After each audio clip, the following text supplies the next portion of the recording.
Comenzamos invitando al paciente a que se quede con la menor cantidad de ropa posible para realizar la palpación ósea y palpación de las partes blandas, palpando su temperatura, elementos superficiales como edemas, también elementos profundos, siempre buscando dolencia por parte del paciente. El mismo debe encontrarse en decúbito supino, el kinesiólogo del mismo lado del miembro a tratar y comenzamos palpando el cuádriceps, también palpando su temperatura. Continuamos con su tendón, el fondo del saco subcuadricipital y colocamos la rodilla en una flexión para poder palpar la rótula, su vértice, el tendón rotuliano, la tuberosidad anterior de la tibia y si nos dirigimos medialmente, los músculos de la pata de ganso y el ligamento colateral medial. Y si nos dirigimos lateralmente, palpamos el tubérculo de Jerdí o tubérculo lateral de la tibia y el ligamento colateral lateral. Luego, bordeando la rótula, nos dirigimos hasta las interlíneas articulares. Si nos dirigimos superiormente, palpamos los cóndilos del fémur, lateral y medial, y si nos dirigimos posteriormente en el lado medial, palpamos el tubérculo del aductor. Y de la interlínea hacia abajo, las mesetas tibiales, lateral y medial. Y para palpar la cabeza del peroné, nos dirigimos desde la tuberosidad anterior de la tibia hacia lateral y posterior. Luego, con el paciente en decúbito prono, comenzamos palpando el hueco popliteo con la punta de los dedos o a mano llena, buscando siempre dolencias. Luego nos dirigimos hacia abajo a los gastrocnemios.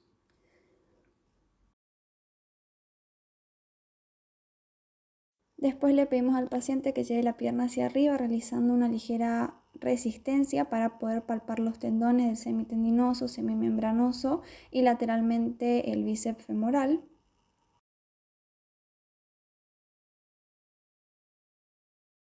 Y también podemos palpar el pulso popliteo.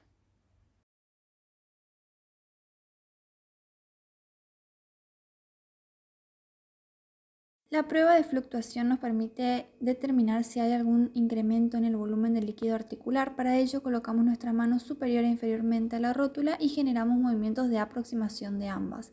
Con un dedo descendemos luego lo que es la rótula hacia la tróclea femoral y en el caso de que hubiese líquido, la rótula se desplazará, chocará contra la cara anterior del espacio intercondilio y producirá un rebote. Continuamos con los tests que nos van a determinar si hay alguna lesión en los ligamentos colaterales de la rodilla. Esta prueba se realiza con el paciente en decúbito supino, nos colocamos del mismo lado del miembro a evaluar, generamos una flexión de 30 grados y con una mano en la cara lateral de la rodilla y la otra en el tercio inferior de la pierna, generamos una fuerza balizante. Para la prueba del varo forzado, paciente en la misma posición, pero nosotros nos colocamos por dentro del miembro que estamos evaluando. Colocamos una mano sobre la cara medial de la rodilla y la otra sobre el extremo inferior de la pierna, dirigiendo el pie hacia adentro mientras realizamos una fuerza varizante. Ahora vamos a realizar test para determinar alteraciones en los ligamentos cruzados de la rodilla. Empezando con la prueba de Lachman, el paciente debe encontrarse en decúbito supino con la rodilla flexionada a unos 15 grados. Colocamos una mano estabilizando el fémur distal y con la otra la tibia proximal generando un desplazamiento hacia adelante del extremo superior de la tibia. En esta prueba el paciente debe encontrarse en decúbito supino con la rodilla flexionada a unos 90 grados. Nos ubicamos a los pies del paciente. Colocamos nuestras manos sobre la tibia proximal con los pulgares en las mesetas tibiales. Desde aquí realizamos una fuerza hacia anterior en el caso del cajón anterior y hacia posterior en el caso del cajón posterior. Para la prueba de Godfrey, el paciente debe encontrarse con una flexión de rodilla y cadera de 90 grados. Nosotros sostenemos el talón suspendiendo la pierna en el aire. Para la prueba de Pivot Shift, el paciente debe encontrarse en decúbito supino. Nos colocamos del mismo lado del miembro a evaluar y sujetamos el miembro del paciente en extensión de rodilla por debajo de nuestra axila. Con esa mano sujetamos la mano que se encuentra en la cara externa de la tibia, generando nosotros una ligera flexión de rodilla y una fuerza balizante con la otra mano. Dentro de los test para meniscopatías, comenzamos con la prueba de McMurray. El paciente se ubica en decúbito supino, nos ubicamos del mismo lado del miembro a evaluar, con una mano tomamos a nivel del talón y con la otra la colocamos sobre la interlínea articular. Generamos un movimiento de rotación externa de rodilla y una extensión suave, y luego una rotación interna de rodilla y nuevamente una extensión de manera suave. Para el test de Apley, el paciente se ubica en decúbito prono, con flexión de rodilla a unos 90 grados. Tomamos el pie del paciente y hacemos una compresión hacia abajo y al mismo tiempo realizamos rotaciones internas y externas de rodilla, tratando de identificar los meniscos que pueden estar lesionados.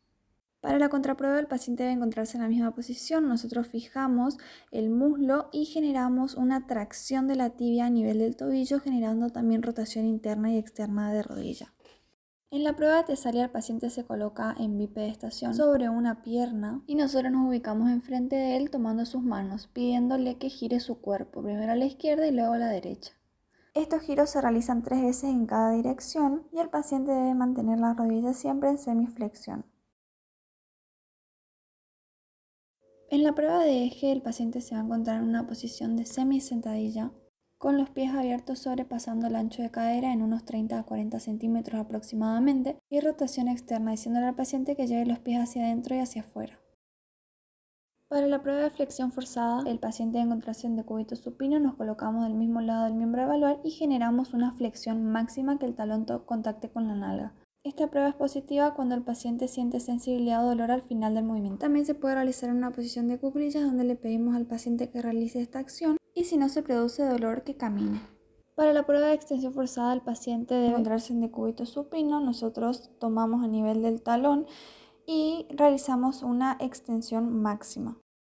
Para esta prueba, el paciente debe encontrarse en decúbito supino, flexionamos su cadera y rodilla a unos 90 grados y palpamos la interlínea articular lateral y medial. La prueba es positiva para desgarro de menisco si produce dolor en el paciente. Continuamos con los test para evaluar la articulación femoropatelar.